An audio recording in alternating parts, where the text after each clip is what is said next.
Hi guys, நான் தான் உங்களுடைய ப்ரோக்ராம் பிரைன் பேசுகிறேன். இன்றைக்கி நம்ம ஜென்ரேட் பண்ண கோடு இருக்கு இல்லையா, லாஸ்ட்டில் சொல்லி கொடுத்த ஜென்ரேட் பண்ண கோடை வந்துட்டு எப்படி சாஃப்ட்வேரில் நம்ம அதை ஆக்சஸ் பண்ணுறது அதை பற்றி பார்க்க போகிறோம். லாஸ்ட் வீடியோவில் வந்துட்டு ஒரு அரே சொல்லி கொடுத்தேன். அறையில் வந்துட்டு எப்படி வந்துட்டு அந்த கோடை ஜென்ரேட் பண்ணுறது, காலம்ஸ்ன்னு எப்படி பார்க்கணும், ரோ எப்படி பார்க்கணும், எப்படி டேட்டா ஷீட்லேருந்து நம்ம அந்த கோடை ஜென்ரேட் பண்ணுறதெல்லாம் சொல்லி கொடுத்தேன். பொண்ணு நீங்கள் பார்க்கலன்னா பார்த்துக்கலாம். ஓகே, லாஸ்ட்டாக சொல்லி கொடுத்த அந்த ஒரு ஏ மட்டும் கண்டுபிடிச்சி காட்டணும் இல்லையா, கேபிட்டல் ஏ, அந்த ஏவோடைய கோடை தான் எழுதியிருக்கேன். தெரிஞ்சா ஒரு அறையில் அப்படி எழுதிட்டேன். ஃபஸ்ட்டு காலமில் இருக்கிறது செகண்ட் காலம், அண்ட் இது வந்து தேர்ட் காலம், அண்ட் இது வந்துட்டு ஃபோர்த்து காலம், அண்ட் ஃபிஃப்த்து காலம். 5 காலம்ஸ்க்கான டேட்டாஸ் வந்துட்டு இதில் கரெக்டாக இருக்குது. ஓகே, இப்போ நம்ம என்ன பண்ண போகிறோம் அப்படின்னா, இந்த காலம்ஸில் இருக்கக்கூடிய டேட்டாஸ் எல்லாத்தையுமே ஆக்சஸ் பண்ணி இந்த டிஸ்பிளேயில் எனக்கு ஃபஸ்ட்டு ரோவில் தெரியுதா, ஃபஸ்ட்டு ரோவில் இந்த இடத்துல மட்டும் எனக்கு தெரியுதா, இந்த இடத்துல மட்டும் எனக்கு ஏ அப்படி பிரிண்ட் ஆகணும். அதுக்கடுத்து பிசிடி நீங்கள் அப்படியே பிரிண்ட் பண்ணிட்டு போயிட்டே இருக்கலாம், அது உங்கள் விருப்பம் தான். பட் இப்போதைக்கு இந்த இடத்துல நான் செஞ்ச அந்த கோடை நான் எக்ஸிக்யூட் பண்ணி ஏ வர வைக்க போகிறேன். அதான் டாஸ்க்கு. இப்போது கோடிங் பண்ணிடலாமா? இப்போ நம்மக்கிட்ட வந்துட்டு இப்போ ஒரு அறையை மட்டும் ஆட் பண்ணியிருக்கேன். மற்றபடி இந்த ஃபங்க்ஷன்ஸ் எல்லாமே உங்களுக்கு தெரியும், முன்னாடி நிறைய சொல்லி கொடுத்துட்டேன். லெஃப்ட் சைடுக்கான ஒரு ஃபங்க்ஷன், ரைட் சைடு ஃபங்க்ஷன், டிஸ்பிளேக்கான ஃபங்க்ஷன்ஸ் எல்லாமே தெரியும். டிஸ்கிரிப்ஷன் கோடிங் கொடுத்துருப்பேன், நீங்கள் யூஸ் பண்ணிக்கலாம். ரைட், இப்போது டிஸ்பிளே எடுத்தோடனே பண்ணியிருக்கேன்னா அவுட்புட்டாக டிக்ளேர் பண்ணிட்டேன். ஆர்டபிள்யூ அந்த பின்னை லோ பண்ணுறதுக்கான லைன் இது, அப்புறம் டிஸ்பிளேவை ஆன் பண்ணுறதுக்கான லைன் சொல்லி கொடுத்தாச்சு. ஓகே, ஃபஸ்ட்டு ஸ்டெப் வந்துட்டு என்ன செய்யணும் அப்படின்னா, எந்த சிப் செலக்ட் யூஸ் பண்ண போகிறேன் நான் வந்துட்டு இப்போ லெஃப்ட் ஹேண்ட் சைடு இந்த பார்ட்டை யூஸ் பண்ண போகிறேன் இல்லையா. அப்போ அது மட்டும் கால் பண்ணிக்கலாமா கோடிங்கில் டேரெக்டாக?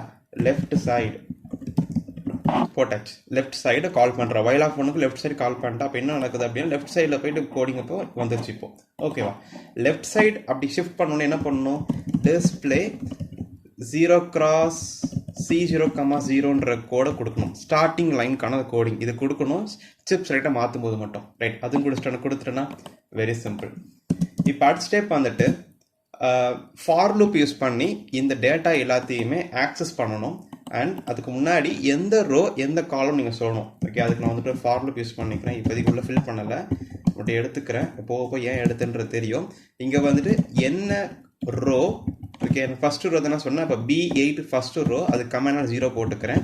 அப்புறம் டிஸ்பிளே 0x40, இது வந்துட்டு ஃபஸ்ட்டு காலம் நான் 040ன்னு போட்டுக்கிறேன். அது கமெண்ட்க்கு நான் 0 போட்டுக்கிட்டேன். இப்போ எனக்கு என்ன பிரிண்ட் ஆகணும், இந்த அறையில் இருக்கக்கூடிய ஒவ்வொரு எலமெண்ட்டாக பிக் பண்ணி பிரிண்ட் பண்ணணும் இல்லையா. இப்போ அது எப்படி எழுதிக்கிறேன் அப்படின்னா, ஏ போட்டுக்கிறேன். ஏ ஆஃப் லோஸ் வேல்யூ வரும் உள்ளுக்குள்ள, (1). ஏங்க 1 போட்டேன் அப்படின்னா இது டேட்டா பிரிண்ட் பண்ண போகிற டேட்டா, அதனால் 1 போட்டிருக்கேன். Very simple.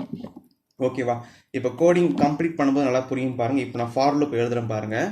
For i = 0, i less than எத்தனை எலிமெண்ட் இருக்குது இந்த ஃபார் லூப்புக்குள்ள, 0 1 2 3 4 வரைக்கும் வரணும். அப்போ என்னத்துல 5 வரைக்கும் போட்டால் போதும். 4 வரைக்கும் நமக்கு அதில் எலிமெண்ட் பிக் பண்ணி எடுத்துக்கும். And i++. ஓகேவா, இந்த இடத்துல i போடுங்க, அண்ட் இந்த இடத்துல +i போட்டுக்கோங்க. கோடிங் முடிச்சுட்டு அவ்வளோதான்.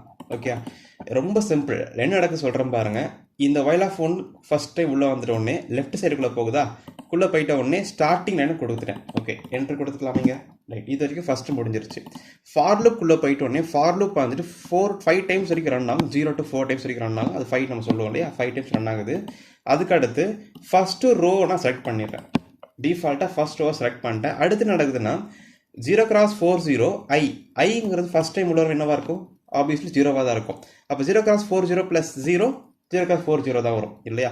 அப்போது ஃபஸ்ட்டு ரோவில் ஃபஸ்ட்டு காலமில் ஐ பெண்ணு இந்த இடத்துல 0. அப்போ ஏ ஆஃப் 0ன்ற என்னது 7e.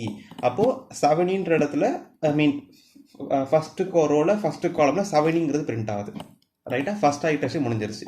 அப்போ செகண்ட் ஐட்ரேஷன் வரும்போது ஐ இன்க்ரிமெண்ட் ஆகுது, ஐ பிகம் 1 ஆகுது. அப்போது அதே மாதிரி ஃபஸ்ட்டு ரோவை செலக்ட் பண்ணது காலம் வந்துட்டு இப்போது 0x40 + 1 ஆகுது. இப்போ ஏன்னா ஐ வந்து 1 ஆயிடுச்சு இல்லையா, 1 ஆயிடுச்சு. அப்போ அடுத்த காலம் ஷிஃப்ட் ஆகிட்ட பிறகு ஏ ஆஃப் 1 இப்போது. அப்போ ஏ ஆஃப் 1 சொல்லும்போது இந்த எலமெண்ட் எடுத்து அந்த காலமில் பிரிண்ட் பண்ணுது. ரைட்டா, அதே மாதிரி அடுத்த ஐட்ரேஷன் போகுது, ஐ பிகம் 2 ஆகுது. அப்போ ரோவை செலக்ட் பண்ணிடுறேன். அப்புறம் 0x40 + 2 ஆகுது. பிகாஸ் ஐ இன்க்ரிமெண்ட் ஆயிடுச்சு இல்லையா, 1லேருந்து 2 ஆகுது. அப்போ ஏ ஆஃப் 2 சொல்லும்போது அடுத்த 1. இது மாதிரி ஒவ்வொரு எலமெண்ட்டாக பிக் பண்ணி பிரிண்ட் பண்ணிட்டேன். விஷயம் புரிஞ்சிருச்சு இல்லையா. ரைட். இந்த ஐயை தான் வந்துட்டு நான் டிக்ளேர் பண்ணியிருக்கேன் ஐண்ட் ஓகே, அதனால் ஒர்க் அவுட் ஆகும் இப்போது. ஸோ பில்ட் பண்ணுற கோடிங் வந்துட்டு எக்ஸிக்யூட் ஆயிடுச்சு. வெரி சிம்பிள் தானே, ஒன்றுமே இல்லை. ஃபார் லூப் வைக்கிற டேட்டாவை அந்த காலமே இன்க்ரிமெண்ட் பண்ணணும், அட் த சேம் டைம் பிரிண்டிங்கும் பண்ணணும். தெரியுதா? ரோ நான் இன்க்ரிமெண்ட் பண்ணலை, காலம் ஒரு ரோ காலமும் இன்க்ரிமெண்ட் பண்ணி அந்தந்த காலமில் அந்தந்த அரே எலமெண்ட்டை வச்சுறேன் நான். ஓகேவா? இப்போது பில்ட் ஆயிடுச்சு, சக்ஸஸ்ஃபுல்லாக ஆயிடுச்சு. இப்போ நான் வந்துட்டு நான் இப்போது எஸ் ரன் பண்ணுறேன். சர்க்யூட் டயக்ராம் எந்த ஒரு மாற்றமும் கிடையாது, அதே இதுதான். ஆரம்பத்தில் சொல்லி கொடுத்துருக்கேன் இல்லையா, சர்க்யூட் டயக்ராம் படம்லாம் போட்டு சொல்லி கொடுத்தேன், அதே சர்க்யூட் டயக்ராம் தான். ஸோ எப்படி எடுக்கணும்னு சொல்லி கொடுத்த ஆரம்பத்தில் வீடியோ ஃபுல்லாக பார்த்தா தெரியும் உங்களுக்கு. ரைட். இப்போ நான் அந்த கோடிங் எடுத்து இதில் போட்டு டைம்லாம் சேமாக இருக்குது. ஓகே, இப்போ நான் ரன் பண்ணுறேன் பாருங்கள். ஏ வந்துருச்சு, தெரியுதா? ஏ வந்துருச்சு, அழகாக வந்துருச்சு. நீங்கள் என்னன்னா ஏ டிசைன் பண்ணிக்கலாம். நான் தான் சொல்லி கொடுத்தேன் போன வீடியோவில் ஒரு டேட்டா ஷீட்டை காட்டி எப்படி டிசைன் பண்ண சொல்லி கொடுத்தேன். இந்த ஏங்கிறது இப்படி தான் இருக்கணும் அவசியம் இல்லை, நீங்கள் எப்படியா டிசைன் பண்ணிக்கலாம். எனக்கு ஏ கொஞ்சம் டிசைன் ஆகலாம், நீங்கள் உங்கள் இப்போ நீங்கள் பண்ணிக்கலாம். ஓகேவா? ஸோ உங்களுக்கு சொல்லி கொடுத்துட்டேன். அடுத்த வீடியோக்குள்ளே எப்படி பண்ணுறது அப்படின்னா ஒரு யூசர் ஃப்ரெண்ட்லியாக பண்ணலான்னு இருக்கு அடுத்த வீடியோவில். அது நீங்கள் எப்படின்றத பார்ப்பீங்க. அது ஆர்டினோலலாம் பிரிண்ட் சம் போட்டு உடனே பிரிண்ட் ஆகுது இல்லையா, அது மாதிரிலாம் வந்து நம்மளால் கோடிங் பண்ண முடியாது. கொஞ்சம் காம்ப்ளெக்ஸான கோடிங் தான். பட் அது எப்படி ஒரு ஐடியா நான் அடுத்த வீடியோ தரப்போகிறேன் நான், அதை அடுத்த வீடியோ நம்ம பார்க்கலாம். ஸோ இந்த வீடியோ என்ன பார்த்துட்டிங்க அப்படின்னா ஏன்ற பிரிண்ட் பண்ண கற்றுக்கிட்டீங்க. கரெக்டாக? நீங்கள் என்ன பண்ணுறீங்க அப்படின்னா ஹோம்ஒர்க்காக வந்துட்டு இந்த இடத்துல ஏக்கு பதிலாக இப்போ நீங்கள் இந்த இடத்துல வந்துட்டு பி போட்டுக்கிட்டு பியோடைய கோடு என்ன அப்படிங்கிறத டேட்டா ஷீட்டில் சொல்லி கொடுத்த பேப்பர் இருக்கு இல்லையா, அதை வச்சு கண்டுபிடிங்க. போன விட சொல்லி கொடுத்துருக்கு எப்படி கண்டுபிடிக்கணுன்ட்டு, அதை வச்சு கண்டுபிடிச்சி நீங்கள் என்ன கமெண்ட் பண்ணுங்கள். எனக்கு இந்த மாதிரி அவுட்புட் வந்துருக்குறோம் சொல்லிட்டு எனக்கு டெலகிராம்லையோ இல்லை யூடியூப்லையும் கமெண்ட் பண்ணுங்கள், நான் கொஞ்சம் ஹாப்பியாக இருப்பேன். ரைட். ஸோ இதுலேயே பிடிச்சிருந்தா லைக் பண்ணுங்கள், ஷேர் பண்ணுங்கள், சப்ஸ்கிரைப் பண்ணுங்கள். அண்ட் அந்த யூடியூப் சேனல் டெலகிராம் குரூப் இருக்குது, நீங்கள் வேணால் ஜாயின் பண்ணி உங்களோட கிளியர் பண்ணிக்கலாம். And way from program brain and have a nice day guys. Bye.